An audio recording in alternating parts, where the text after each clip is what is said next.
I hit this issue today, and here is the quick fix that solved it. If you've accidentally deleted your Instagram stories, don't worry, there is a way to recover them. Step 1. Open Instagram.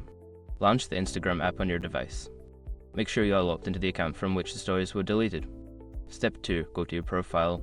Tap on your profile icon located at the bottom right corner of the screen. This will take you to your profile page where you can access your archived content. Step 3. Access archive. Once on your profile, tap the 3 horizontal lines in the top right corner to open the menu. From there, select Archive to view your archived stories. Step 4. Find deleted stories. In the Archive section, switch to Stories Archive if it is not already selected. Browse through the stories to find the one you want to recover. Step 5. Share or save the story. Once you find the deleted story, tap on it to open. You can either share it again to your story or save it to your device by tapping the 3 dots in the bottom right corner. Remember, if you haven't enabled the archive feature, deleted stories may not be recoverable. It's always good to check your settings to ensure this feature is turned on for future use. Happy posting!